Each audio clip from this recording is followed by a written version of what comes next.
people.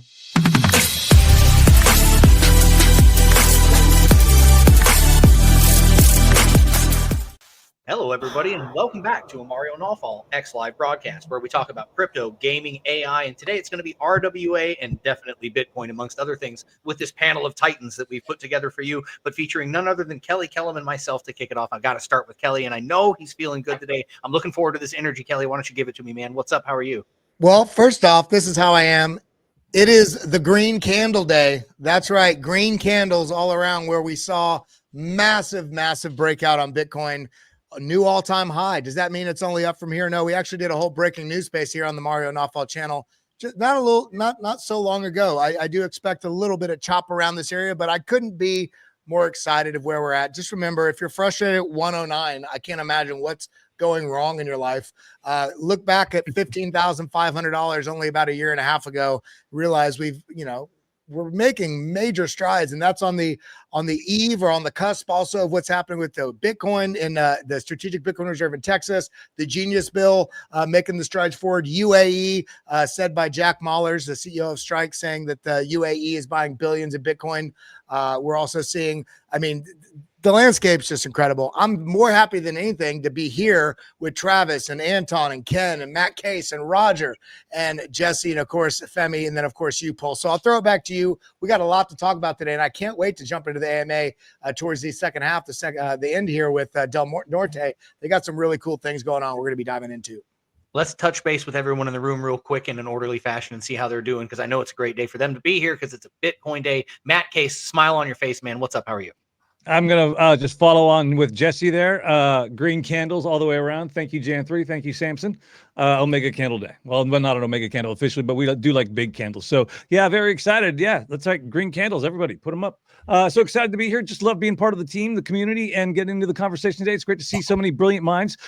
Jesse, Travis, and Femi. So let's go. Appreciate you for pulling up, Matt. Roger, how you doing today? I know it's a big day for Bitcoin, but how are you today? I'm doing well, man. Excited for the industry as a whole, not just being a Bitcoin. I think the whole industry is moving. We see a lot of things pumping. A lot of coins as a whole are moving, not just Bitcoin. So it's a good time to be a part of crypto. It is a good time to be a part of crypto. It's a good time to be talking to Jesse, too, on one of these shows. Jesse, my guy, how are you? Hey, good. I'm calling in from New York City. So what a great place to have a Bitcoin pizza. I got my pick of awesome spots here. So yeah, just excited to be here and tokenizing the world, right? Let's go. Yep. You pick something on your own, or are you going to go for something that somebody suggested? I was going to ask, maybe Kelly had something for you. I like when I just randomly find a corner, I walk in and it just, you don't even think about it. And you look up later after you having the pizza, I'm like, this is a 4.9 or 5-star place and no one's there. Those are like hidden spots are the best. I had that yesterday. So I'm hopefully I have like good luck like that today and tomorrow and the whole week. So yeah. Well, Jesse, on the note of New York City, one of our colleagues here in our studio here in Atlanta is actually in New York right now. Just sat down for an interview with Mayor Adams. He's actually going to be on that crypto council that they got going on. So that's a wonderful news that they got going on. Nice. That's cool. Very cool. Yeah, a lot of energy here. So really excited. I feel like I'm a city boy in Seattle, but when I come to New York, I feel like a country kid. It's huge. Not a bad place to be for Bitcoin Pizza Day. It'll be fun to kick it off there if you can find a local event. Femi, how are you doing, man? It's good to see you back. Oh, thank you. I'm doing great. I can't complain. Like all-time high today, even with no additional announcement of quantitative easing or anything like that. So can only be happy about it as long as nobody orders a Hawaiian pizza, obviously. It's interesting that it wasn't like some major catalyst. It's just the summation of a lot of small things. That's a good observation. Kelly had a good conversation earlier, but it's a lot of little things I think that have come together. So looking forward to it. Travis, John, glad to see you. Always happy to have you on the show. How are you feeling? Doing great. Yeah, like I said, can't be anything but positive right now. Real use cases are abundant. Whether it's hard money with Bitcoin or other altcoins, stablecoin bill, is just lots of exciting things happening. And like Jesse said, definitely New York City's got a strong vibe. We do a lot of events there, and it really kind of seems to be the epicenter where lots happening. So, and I tend to be on the minority in the side of pizzas. So, Femi, sorry, but I probably would go with the Hawaiian. Oh, he's already starting controversy here on the show when we're only 5 minutes in, Travis. I appreciate that. Anton is here. He's pulling up from Del Norte. But how are you feeling today? How are you feeling about Bitcoin and good preference? Because it seems me and my CTO Ken were both native New Yorkers, so luckily we didn't spend $5 billion on pizza yet, but we've had our share of pizza expenses. Well, I appreciate you guys pulling up here. And Ken, is that true? You guys spent your fair share? Yeah, absolutely. And Travis, love Hawaiian pizza as well. So I don't know, starting some contention early. And speaking to stablecoin, it's a great time for that. We got a patent pending I've had since 2018. Any banks emitting stablecoins from bank debit accounts or credit accounts could be infringing. So it's a wonderful time for us all the way around. It is. I'm glad you guys are here to get into it. And Kelly, I'd ask you, based on the conversation you had earlier, how weird is it that you're having bullish stablecoin conversations on a day that Bitcoin's going up? Because Genius is a lot of stablecoin work, right? Well, I'm glad you brought that up because it's a very interesting position. And I think the crypto landscape finds itself in now that I wouldn't have really considered 6 years ago, right? I've been in the crypto markets for about 10 years and the landscape has changed so dramatically. It makes me really wonder where we're going to be in 15 years and beyond. But considering Bitcoin is such an overwhelmingly efficient, transparent, incredible asset comparatively on orders of magnitude compared to any asset we've ever seen ever, it can literally, if it was rolled out in the wrong way in terms of the way it was adopted and the way access points were implemented, it literally could unwind the global financial structure. Now, on one hand, some of us would say, great, do it. Let's start over with this new asset. On the other hand, we would like to keep our roads running and ambulances running and governments running it to some degree, right? So it's interesting now that we have stablecoin legislation coming in, and stablecoins based on this new Genius Act are going to be required to buy U.S. treasuries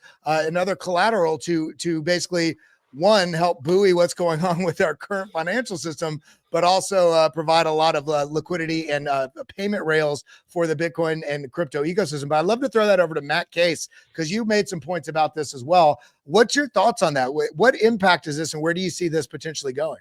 Yeah, thanks, Kel. I was looking at some of the countries that have been dumping treasuries. Obviously, China leading the way, Japan and Saudi Arabia. Russia has had zero exposure to treasury since 2018, and the sanctions have kind of immunized them from that. But I think the big thing that I'm really looking at is that we found a new purchaser of this debt. It's not going to be countries. It's going to be stablecoin issuers. So if anybody and their mom who wants to issue a stablecoin, guess what you got to do? This is the kind of like when Nixon took us off the gold standard in 1970 and said, okay, OPEC, we've tied the dollar to oil. Now they've tied the dollar to stablecoin. So it's just a new way of kicking the can down the road, finding a new purchaser of this debt. And so all those degens who, in a way, here you go, have at it. Buy your treasury. So that's kind of how I see it, Kelly. No, I love that. It's interesting because crypto is now becoming overwhelmingly in a way necessarily entrenched in the global financial structure as it is as well. We're also seeing major strides happening with things like MasterCard, which has major consumer base, also, enacting and utilizing things like stablecoin rails as well as other things. But I see, Ken, I know you were actually working. You said you have a patent in the works, waiting on the finalization there or the approval, I guess. But you're working in this space. Where do you think this is going? Is the stablecoin market going to be bizarrely the mass onboarding mechanism for people getting involved with crypto? Because at this point, they're going to be using stablecoins whether they know it or not, it seems like, in the near future. I think it will, not being subjective or anything, but we have a new definition of stablecoin according to the patent. A stablecoin is specifically a transfer of the beneficiary from the fiat bridge to the digital bridge, to the digital side, the digital ledger, so to speak. And what that means is the existing promise, the existing relationship between the bank and the customer has to exist, either in the form of a debit account or a credit account. That being said, when a transfer is made, it's not really a transfer. It's just the existing promise existing now on a digital ledger, the fiat being moved from the customer's account into a bank reserve account. That in and of itself might get around this new potential law about having to purchase treasuries, because it's not really a stablecoin in the conventional sense. In the conventional sense, a stablecoin requires you to purchase something on an exchange. You have to sell your fiat, buy the stablecoin. In our version of it, there's no friction. That friction doesn't exist. and the bank gets to keep the currency to lend on it according to the Frank-Dodd Act as they would in a normal sense. So while there's only early adopters in the beginning, those banks get to have double the amount of money they did. And there's no magic here.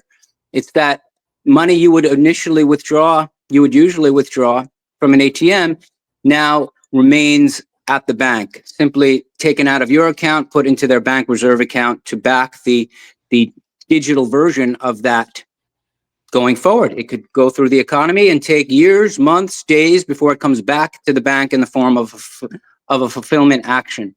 So I think it'll be very interesting to see where this goes. Either way, whether the patent gets emitted or not, it's a new idea about how to do things, and the banks are going to go wild for that. I love, there's just so much that's changing right now. It's hard to even keep up. And I do want to shout out the IBC team that helps put these together. And also when we do these sponsored shows like today we have with Del Norte, because we have these panel discussions before we dive into those AMAs to where we get a deeper look under the hood of what these different developers and projects are doing in the ecosystem. But it allows us to get together and talk about all these ideas, because it's a nonstop freight train of change. And so it's very important. I'd love to throw this to Travis. You're working with RWA builders. So one of the questions I've had about RWAs is the sort of bizarre notion. I now that I think about it, it's become more and more ignorant in my own brain that I was wondering, like, how is everything going to be tokenized? Like, if we're looking at housing, if we're looking at treasuries, it doesn't matter what it is.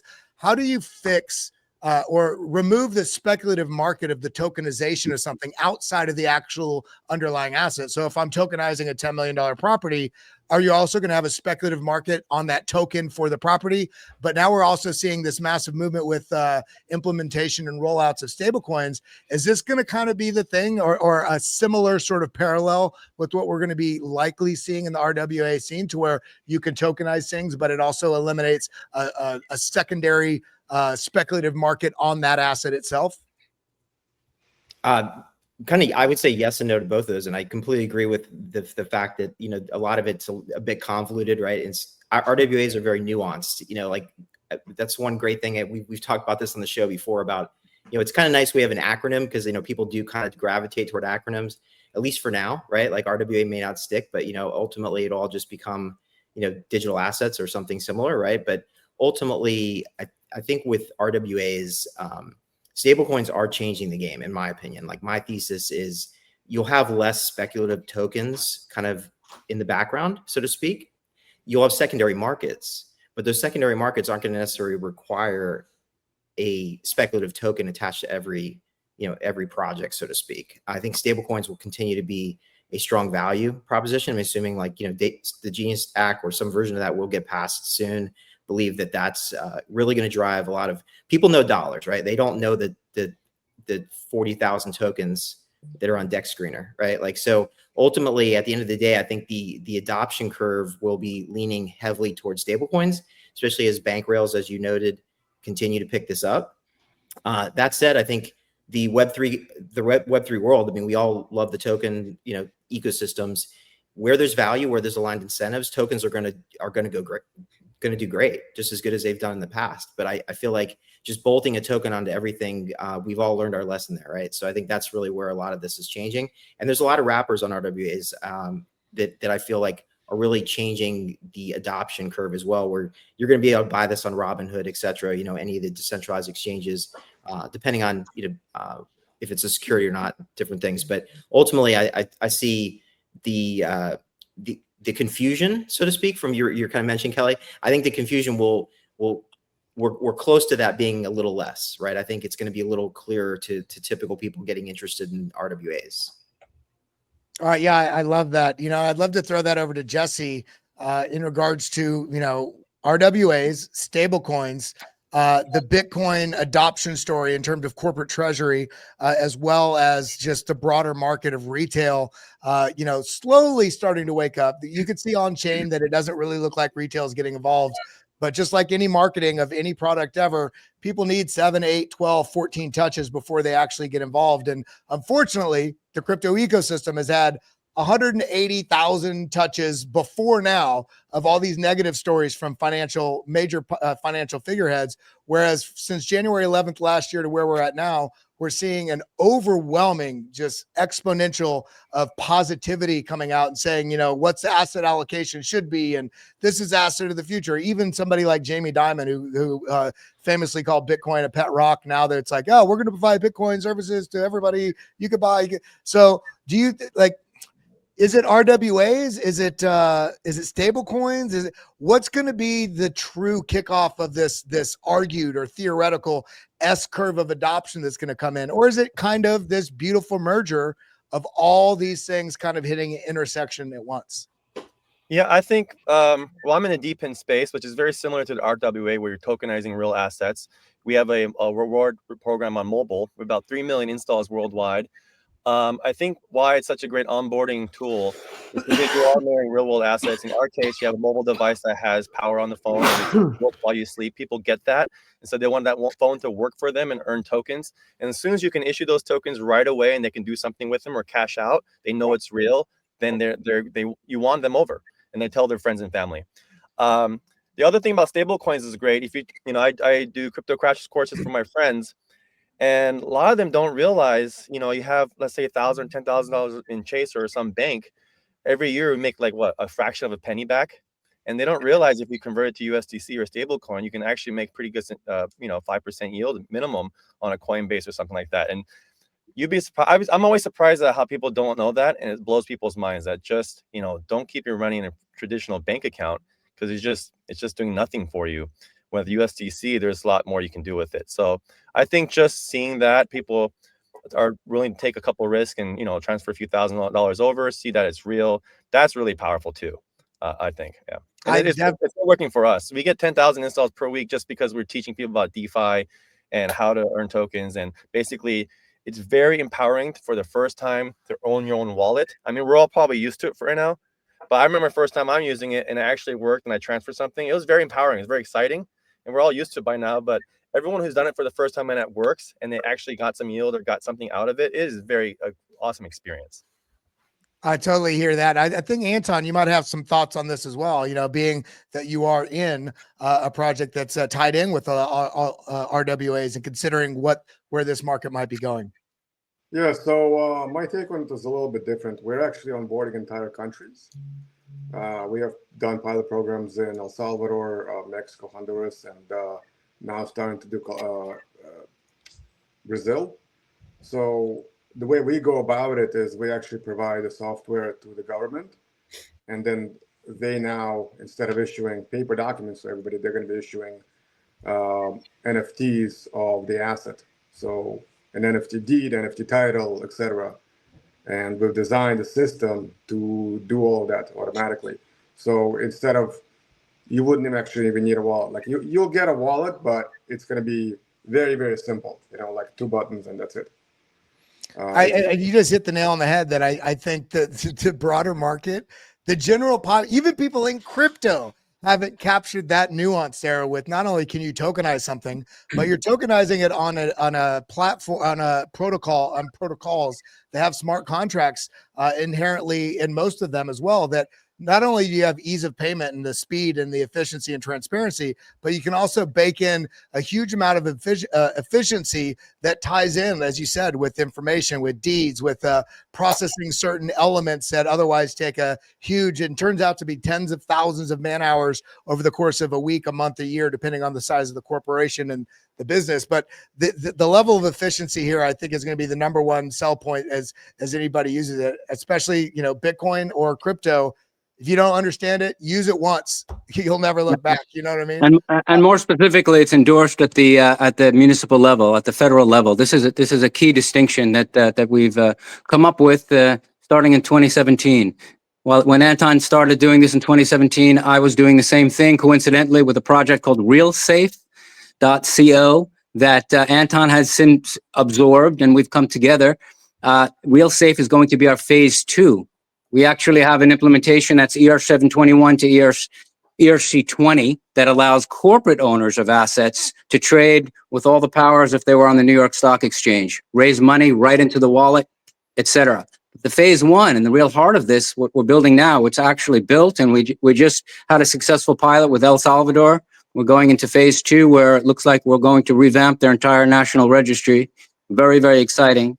But this all starts with Anton's premise since 2018, which is, could it be possible that a federal government itself, rather than being anti-blockchain, anti-Bitcoin, that we can come together and work together, governments and crypto personalities all together, shaking hands. And this is what's materialized out of this. It makes Del Norte an important project for me. It's why I came aboard. Our phase one, then, to be repeated, as Anton said, is municipalities themselves, federal governments themselves, not only directly minting the NFT corresponding to the property, but therefore endorsing it. This is a very powerful concept. Well, you know, you just highlighted something super important that I think the even people in crypto, the majority are not really clued in on. And I'm very excited to be jumping into the AMA with Del Norte to look a little deeper on what you guys are specifically doing here in a few minutes. But I want to highlight that thing that you said, and that is that the technology aspect of crypto. There's so many people, especially outside of crypto and within, that think this is a money-making mechanism.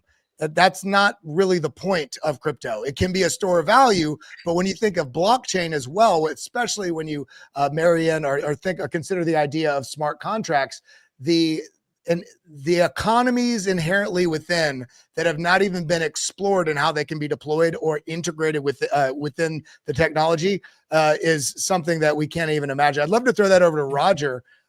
What do you think about that? Do you think, I mean, we're seeing corporations wake up to the idea of Bitcoin treasuries, but that's still on the money side.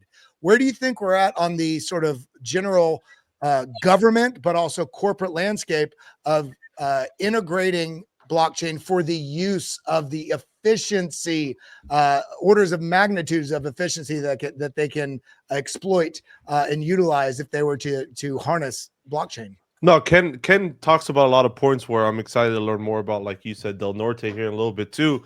But, you know, when you start having government officials and crypto entities start working together, banking systems, right? That's where mass adoption is going to start. But we have to be clear. There's going to come also the negative side of it, which is going to be a lot of regulations, a lot of rules that we're crypto people are not going to like. But with that said, at some point, you know, if we want the masses to start using crypto, they're going to need to trust an entity. And they're not going to trust any entity right now in the crypto world. They're going to trust the Bank of America, a Chase. You know, these are the people that they will go and put their money in. We're talking about hundreds of thousands, millions of dollars every day that people go trust these banks with and hold it for them, and with no worry in the world. I don't know about you, Kelly, but I don't have any worry about my money when it's in a bank. But when it's in my wallet, I'm a little stressed, right? So with that said, you know, for us to get to the masses, this is what we need, because, you know, I think AVAX is doing this with their Visa card, right? Now you have Visa involved. I would much rather use crypto through a Visa card that I could swipe than sending a transaction through a cell phone, right? And this is going to help the masses and the regular retail users that probably traditionally would never use crypto start using it when you start having these entities, government, banking systems start entering the market like you're going to start seeing. So there's been a common thread amongst a couple of the things that you guys said, and I'm headed somewhere with the question. Femi, I'm going to toss this to you when I get done wrapping it up. People don't understand inflation and where we're at, who we're talking to in these spaces. Most of you guys are going to be educated enough to understand how the dollar loses value over time, blah, blah, blah, blah, blah.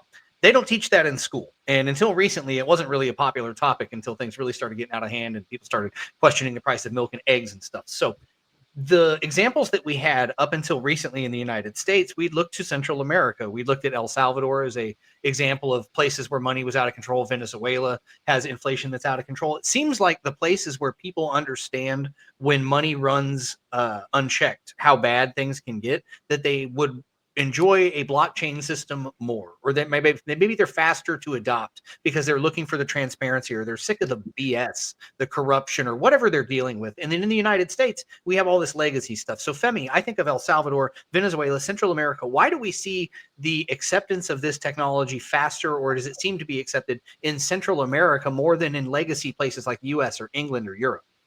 I think you kind of mentioned it a little bit. People got burned either in El Salvador or in Argentina, or even like in other countries like Lebanon, for example, where their currency is worth nothing, right, over time. So they want to hedge against that super inflation. And usually people tend to try to get the dollars, but it's very hard in those countries to get actual dollars, except that now with the stable coins, it's very accessible. All you need is a wallet, and then you have the USDC, USDT, US, whatever you want. And then you don't need to actually really sit watching your bank account going lower and lower and lower, and up until you get to like Zimbabwe, where you need like a gazillion bills to buy, I don't know, a radio or a TV, for example. And the conversation that I'm hearing here is reminding me like of the DeFi summer a few years back. And when we used to play like the DeFi Legos, like adding yield over yield over yield. And I think what's interesting now is I think the first layer is the yield on stable coins. So people can not only have a US dollar in a wallet that is safe, but they can actually have yield on top of that. But if you add to that yield real RWA yield, like coming from real estate or other opportunities, that's an additional, like really secure, like yield, way better than any bank can offer you. And then some protocols will actually have an additional layer, like minting their own token and give you rewards as incentives to bring you on board. So we can really reach like really high levels of returns that are never seen before without speculating on anything, right? Like we're still very safe. We're still pegged to the US dollar, which is the global currency. And that's why I think the adoption is way higher on these other countries than in the US, because people don't have that need, at least for now. Fair points. I saw a few people shaking their heads, but Jesse, you seem to think maybe that was the right idea he was on. What do you think? Yeah, I agree. Also, I think like just the trust in overall government is so low right now, and with all the news around Doge, what they're showing and exposing there, whether like you said, corruption or just people not caring enough, I think it's probably a lot of both actually. I think the stable coin is a good place for like you said, for the industry and technologists and government to shake hands and make something happen, because you can start actually getting some of these government contracts using USDC. Then it's way more transparent how they're spending the money. Because I think about like adoption, like how would you go after it? Do you go by state or per contract? And I think it's just having regulations around a good stablecoin that's backed that the government supports. That's probably really the best way to do it. And then from there, how all the contracts per department start using the USDC or the stablecoin here, then I think that's just going to be so much better. I mean, I'm seeing, like even with RWAs and the government buildings, you hear about in a building that's just been abandoned for so long, you don't know what's happening. The fact that none of that's on chain, or there's no transparency there, I think this is one of the best ways for the American citizens to finally just actually start trusting the government again. The common thread is distrust, though, is what you're saying, is whether it's in Central America or here, as people begin to wonder what's going on, or they want that accountability, they're rather trust a smart contractor than a smart person, because a smart person can lie to them. And you hear people arguing online, and you see both sides gaslight each other, whatever topic or whatever the controversy or property or the contract, whatever. And a lot of times you're arguing over the different facts, or you don't even agree on the facts of actually what's happening here. So if more of that's on chain, then I think the community just at large will never feel it won't be so frustrating to hear people talk about something. They just know exactly what happened, how the money was spent badly, what happened to the contract. Here's where we went wrong. There is no argument what are facts or not facts. That is crazy that we have to still someone have to still say, no, that property was good use. We've been paying, we need that property. No, we can actually see the smart contract. We know who's paying for it. We know who's in the bill. All that can just eliminate so much strife and grief and all the fighting that we're getting these days. and It's more things are on chain. legalese for the 21st century is on the blockchain, right? Everything Yeah. comes up on an Etherscan. Ken, do you think it's true that distrust of these entities is probably the biggest driver for things like on-chain coins and transactions, particularly at government and federal levels? Absolutely, especially with the attitude, especially with the actors in the industry, the way people have handled things in the past. I am at the core of compliance. In fact, I'm reminding my team every hour of every single day that every single thing we do has to be checked and rechecked. Even in our recent meeting just yesterday with El Salvador, compliance was a major factor that they questioned. And I wanted to make it clear that blockchain is not a panacea. It's not an end all. In fact, in some ways, it's laughable. In some sense, it's laughable to have a data point replicated 2,000 times. Not only that, but the changing of one data point causing the replication of 92 other data points 1,000 times. Why? Because to support an NFT is simply a pointer to the real data in many cases. And in our case, it absolutely needs to be. So it needs to be handled intelligently, where that replication is, say, for example, an identifier doesn't just represent an owner, but it represents a portion of an owner, meaning just his mailing address, for example. So that when you change one data point, the change that's caused and the replication that's caused might only change 15 or 20 data points rather than 92. Similarly, when a file is changed, that entire file needs to have another snapshot and uploaded as an identifier in a replicative system environment like Interplanetary File System. But the point is not to get too detailed. That's what I do as a CTO. Not to get too detailed.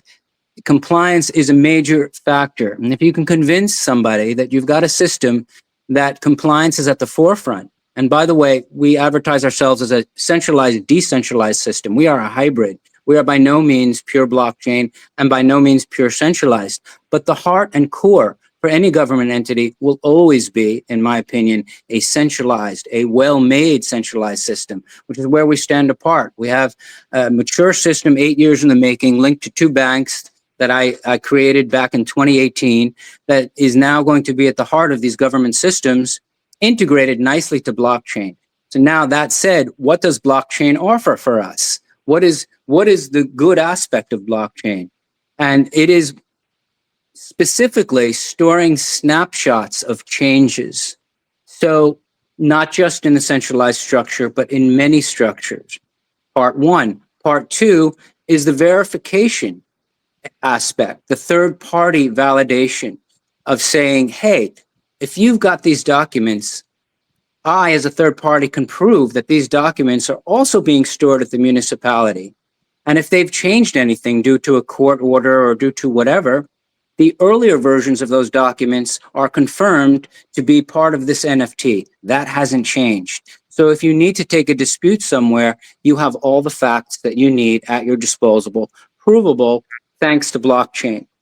Yep. That's exactly what we're talking about. And you're going to see more and more of this stuff brought into the courtroom, and you'll see more and more Web3 lawyers pop up. It's a fun conversation. If you've been out there watching us on X, by the way, I appreciate those of you that are tuned in. If you've been leaving comments, there's 2 ways to comment on a live stream. There's the post that contains the stream, which you can leave your comments there. There's also the live stream comments. If you've been leaving them either place, we appreciate that. We do go back and read those as a team. Also, if you've been watching and you would like to have a conversation about a subject you're interested in, we're here with Del Norte today talking about RWAs and things going on in crypto. But if you wanted to talk about gaming or AI or anything else like that, the account you're watching right now is live and open for a DM. You can send a DM, said, hey, I saw Del Norte and the crew up there, and I want to put together a panel and talk about my favorite thing. And we will do that. We'll get me and we'll get Kelly together, and we will have that discussion. And we can do this because we've been doing it since 2017 at IBC, talking to projects from every blockchain about every project they're into. We'd love to do that with you and have a conversation. So send a live, let them know you saw Del Norte, and we'll run it back with you. The other thing that we've been talking about is it seems like the trust thing. I'd love to see some comments from people down there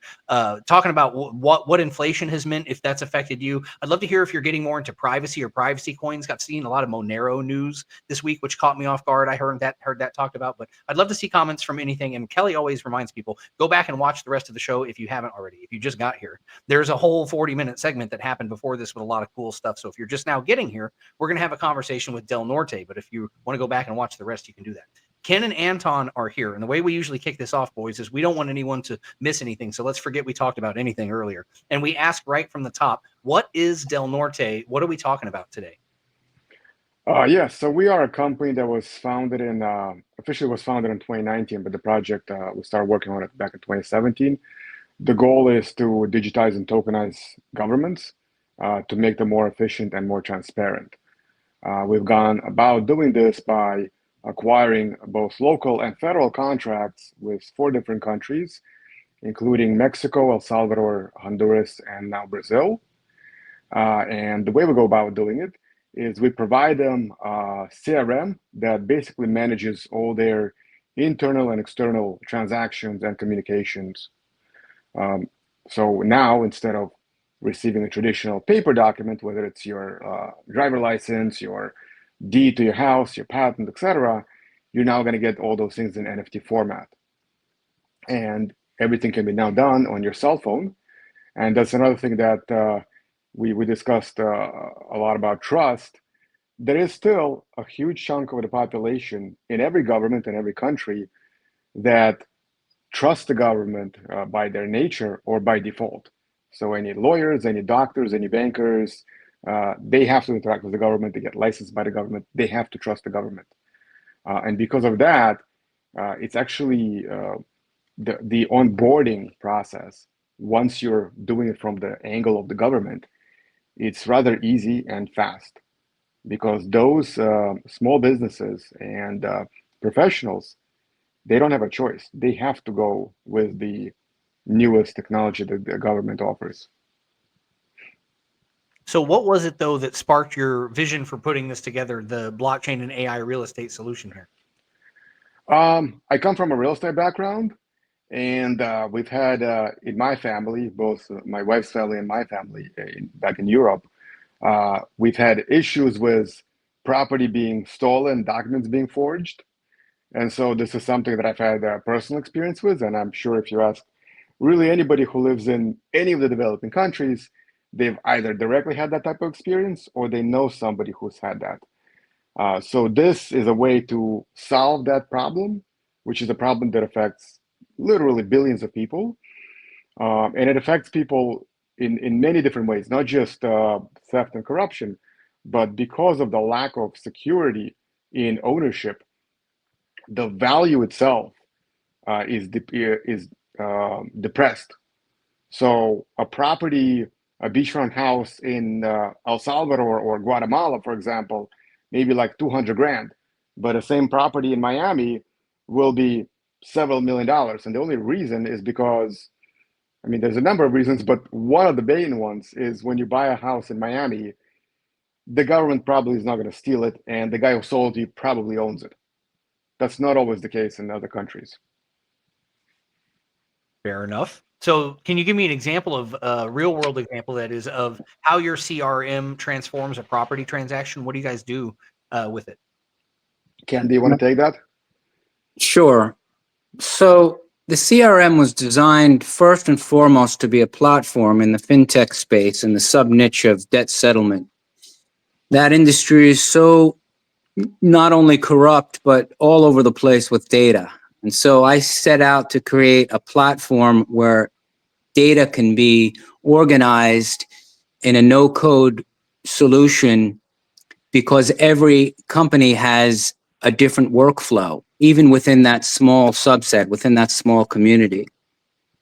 At that time, I was also presented with an opportunity in the nation of the Gambia to produce their digital currency. And all of this came together with the NationPay patent that I discussed earlier, and the notion of creating a land bank, of creating a tokenization model for assets. So in my version, the asset tokenization was based on taking a real world operating agreement and having all of the actors agree that the share should be represented by a token with a symbol named XYZ. And that would be the only real world step necessary, and then one would create the token. Since then, and I put that up in 2017, the world knew about it. Since then, many organizations have done that. What was missing from that is the credibility. And the credibility arises when you have a government endorsing the token at a municipal level. So we've added another component, a root component. You've got the notion of being able to trade what people have called fractionalized NFT, which is a phrase that I abhor, because it's not the NFT itself being fractionalized. It's rather, it's a token with a symbol, an ERC20, that lends itself nicely to that concept, because that's what it is. It's a fungible token.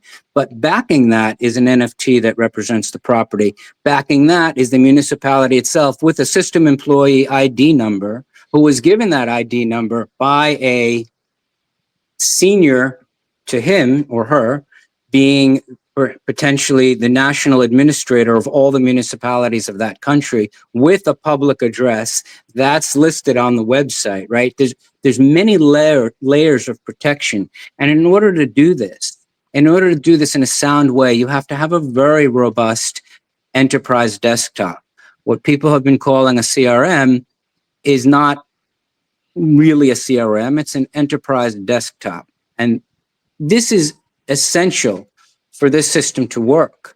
Everything starts at the centralized layer and then bridges out, fans out through APIs to connect to smart contracts, allowing for the decentralized layer to do what it does best, which is verify from a third-party perspective. Now, Anton pointed out earlier that, hey, governments could go under, they could become corrupt. This is true, and there's nothing that could stop that.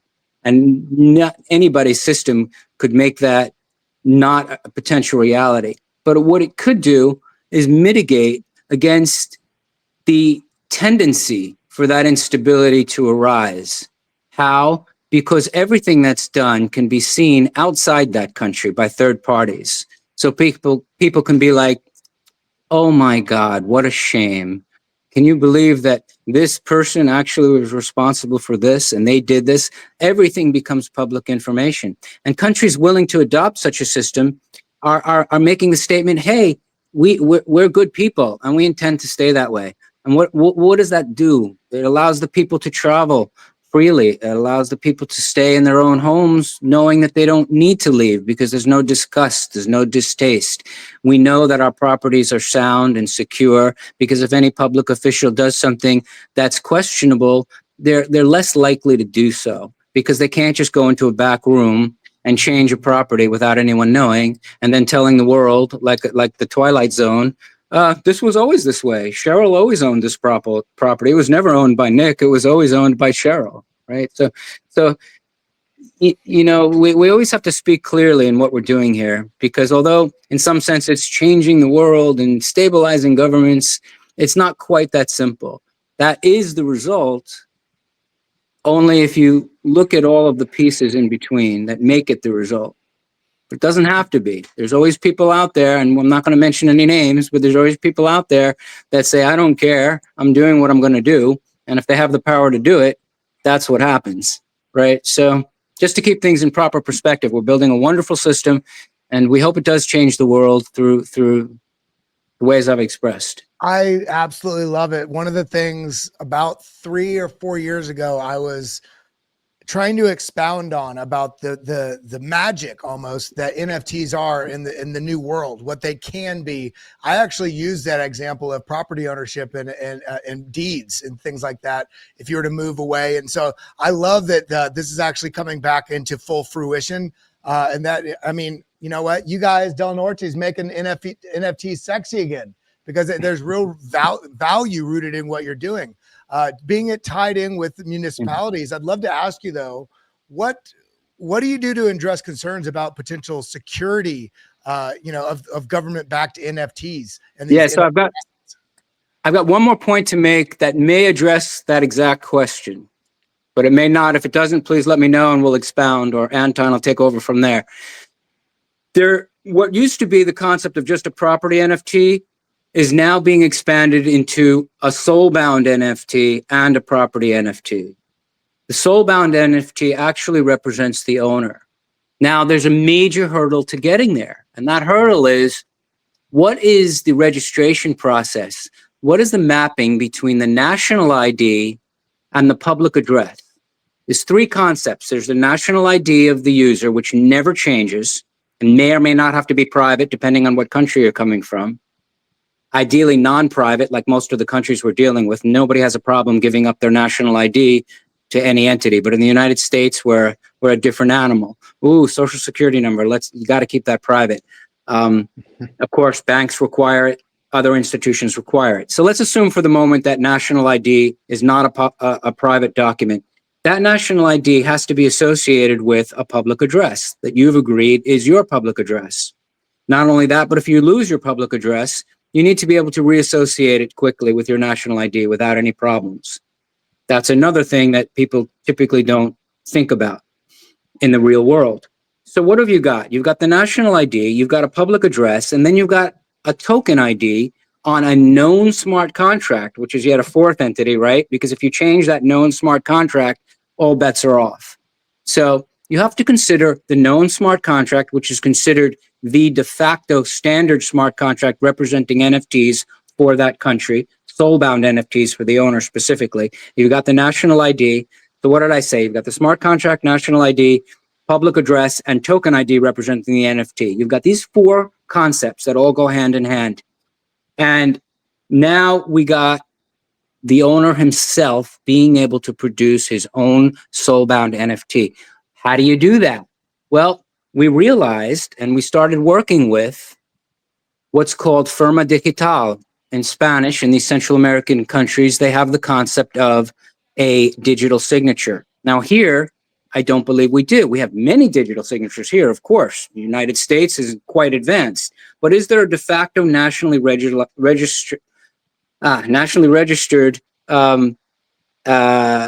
digital signature? Maybe, maybe not. But before answering that question, the key concept here is, where does that registry reside? It resides in publicly available certificates from trusted entities. In the case of these banks, Bank of El Salvador, Bank of Costa Rica, they host those nationally available public registries. In other words, this is low fruit for the taking. Because those registries are RSA certificates, they're secure, but they're not terribly secure like the EXTA signature in the Ethereum ecosystem. So what are we proposing to do? We're proposing to work with these entities. In fact, I have a meeting on Thursday that will likely give us a strong partnership in Costa Rica as a beginning of all places, where I live half the year. So, and where Anton has a tremendous, Del Norte has a tremendous amount of connections. We are about to do something that will also be at the crux of everything else we're doing. We are about to have a relationship between the entities responsible for Firma Digital and Del Norte, that allows us to augment their system, because everything is give and take in this world in business. We give them the augmentation of their system. They give us a publicly recognized access to the National Registry, even though it's public anyway. And now we produce these soul-bound NFTs. That is the basis for a property pointing to one owner or another or another.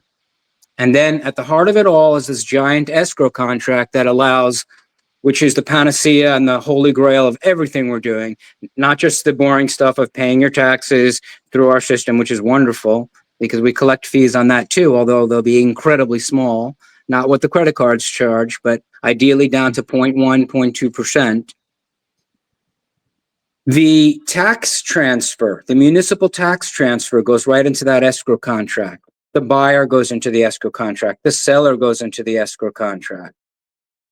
The broker goes into the escrow contract. If there's title in that company, they go into the escrow contract as producing the title documents. All of these things get digitized. And even, which is the last case because it's the hardest for us to accommodate, the mortgage company, if and when. If there's a mortgage, no go, cannot pass. So this is the ultimate goal. And I'm not even sure I answered your question, but hopefully I did. Yeah, I see, Jesse. I think you had a question you wanted to ask also on security, unless he answered it. Yeah, no, they say like the enemy of security is complexity, and the rush to just decentralization, often the human factor is ignored. Like a lot of security breaches are actually user error instead of the actual tech failure. And so I'm wondering, like, how much of what you guys are building, when you're saying you're onboarding governments, which is, by the way, a badass thing to say, onboarding governments. So when you do that, how much of it is you spend time on the training and UI versus just trying to build really robust smart contracts, and so you don't have to do as much training and prone to user error. Like, do you spend a lot of time training the government people that you're actually trying to onboard, because so much of crypto mistakes are actually user error? That's a great question. So training is dependent on many factors because every government has slightly different implementations. What we'll find out likely in the next couple of weeks when I go down to El Salvador is going to be the state of their current systems and the level of integration necessary. The state and organization of the data is instrumental in determining how much training is necessary. Also, the level of complexity of the CRM itself, the enterprise desktop, is integral in determining that. For example, part of the settings are when a user, a system employee, adds data. There are many checks and balances that allow them not to make mistakes. For example, oh, hey, you uploaded this data, but you forgot to add this data. Or, oh, hey, you're about to mint this NFT, but you're missing this, this, and this, including and the property, the contract representing the property minting template does not align with what we have here on the website as being your official de facto smart contract. Many of those things are mitigated early on, and the earlier you do that, the less likely of an error later on. Also, we're not requiring dual points of entry for data. In messed up systems with many data points, even like the Miami-Dade County, for example, one of the largest municipalities, right? An example to the world, even they have 7 different systems, apparently, right? And they're not integrated. You still got an old guy ready to kick off in the recording office, right? Who receives documents by hand and has to put them on microfilm. Yeah. So there's a lot of room for error and a lot of room for correction. I think, to answer your question, in a nutshell, it comes down to the state of the current data and how smart the centralized system is in making sure that those initial points of failure don't happen. So, Ken, what are some of the bigger and bolder visions you have for Del Norte then, as far as what's going on this year, the next 6 months? I know it's hard to look forward, but what do you see coming up? So I'm going to answer that question, even though Anton just came back on, and he's best to answer that question. But I just want to give a prelude to that. I always try and get our whole team to focus. No matter what you have planned, let's get number one done first. There are so many plans for us, wonderful plans. And for me, having seen so many projects fail, the best way to get there is to make sure plan number one is out the door. Plan number one is huge in and of itself, and you all know what it is at this time, which is making sure at least one municipality is using our system and actually minting NFTs corresponding to soul-bound owners, which is going to happen in parallel by the owners themselves through Web3, an amazing concept in and of itself, and then minting properties associated with those owners. That's step one. Step 2 and 3, which I'm going to leave to Anton, have to do with remittance. We've got and have to do with actually wrapping credit cards so that credit card holders like you as a Visa owner can also take your crypto and buy things in other countries using your crypto, going right through your Visa card. There are many flavors of these kinds of things out there already, but nothing like what we've proposed. We are proposing the least friction solution using your existing cards without having to go out and get another card, for example. We have several large processors onboarded, and as Anton will tell you, we've got 16 state banking license for those who are going to participate from the United States in this, like when they travel to Brazil and they want to go buy something with their crypto at a Brazilian store. they'll be able to do that using their existing credit card. That's big on the roadmap. Remittance is also big on the roadmap. And I'll let Anton take it from there. Yeah, so as some of you may know, in developing world, there's a huge chunk of population that is completely unbanked. They don't have cash. I mean, they have cash, they don't have crypto, they don't have credit cards, they don't have a bank account. And at the way that the banks function today, it's virtually impossible for them to even open an account. I spent a number of years living in Central America, and when I wanted to open up a bank account, I had to have my mother-in-law vouch for me, basically. And the only way she could do it is because she had an account there already. And so if you were on the lower economic tier, you basically are not getting an account, period. Now, the way we are doing everything is because we're going through the government, is because we are going to be effectively creating these NFT IDs of individuals through the system integration.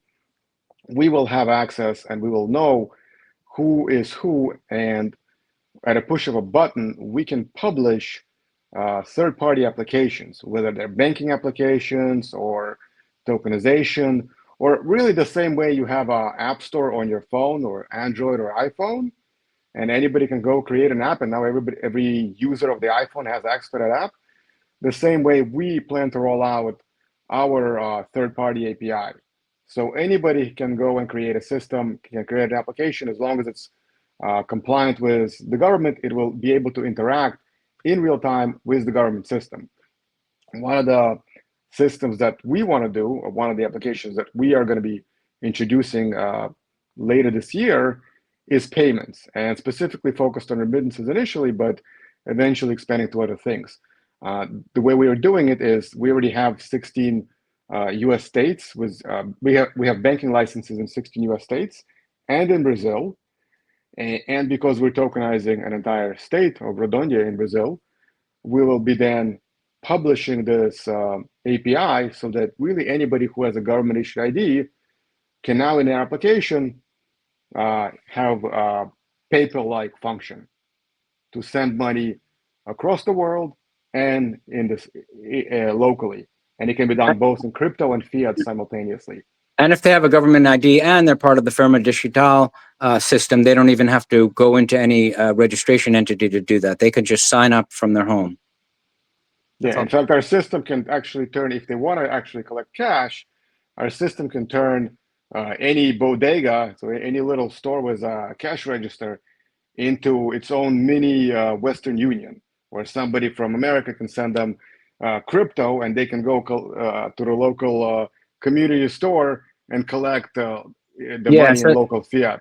To be clear there, we've had an app that is going to be put back again, that I created in 2009, that we're going to put back into the Del Norte system specifically and exclusively to do exactly that. You could be selling something small in your dorm room and in college, and immediately turn that into a store with chat rooms. And that store enables you to either collect or send. But somebody could come into your dorm room and say, I need $50 because my mom just sent it to me. And then they could see on the administrative side of the app that, yes, it has been sent. And then they click delivered, they click received, and boom, they got their $50. And the guy in the dorm room just made $5. So it's like he becomes a mini Western Union. And that's the smallest possible entity that can be involved in this example, and that kind of remittance. It creates an instant distribution network. For everybody that's been out there watching, this has been a fantastic hour full of information about what you guys are building. The website is spelled just like it is in the top right corner, delnorte.io, all one word. And then on X, it's delnorte_io if they want to follow you over there. Before we head out, is there any website clicks that you need somewhere on the website, or any post on X specifically you can send this audience to? Anton, anywhere to go? No, they can reach us out on our Telegram group or on our X. Either way is fine. Excellent. We are launching our token actually tomorrow, and the token is going to give everybody access to our software and the use of all the software, along with inside and outside of the government. We do plan on having this as an enterprise solution as well later this year, probably before the end of the summer. Small disclaimer, we're releasing DTVC now, which does give instant access to our development product, allowing you to help shape the form of our product. What's it going to look like inside the municipalities? And the more tokens you possess, the higher levels of engagement you can be involved in, including at the uppermost level, being able to create your own community with inside our platform.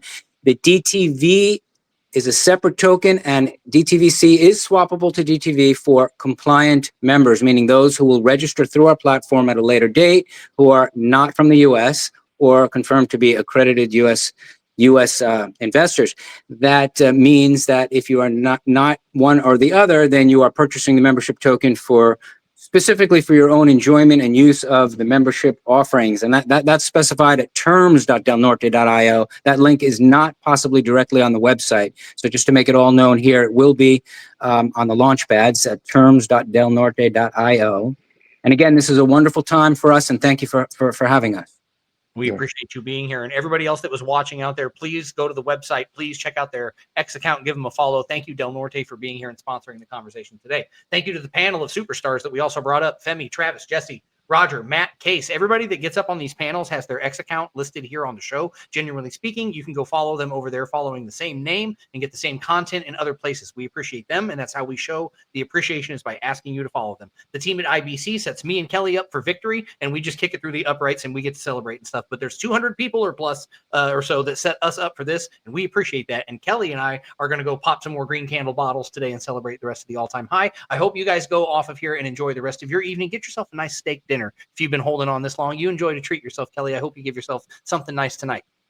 Yeah, you know, it's just been a great conversation all the way through. As this wraps, go back, watch the whole conversation. So much going on in the crypto ecosystem, RWAs, and really great AMA here with Del Norte. I really like what you guys are doing. I'm going to be taking a deeper look at that. And congratulations on all the work you've been doing, you know, kind of behind the scenes. It's kind of coming to the forefront now. I really commend you guys and all the work there. And again, great to get to meet you. And congrats again on the launch that's going on tomorrow. I'll be keeping in contact.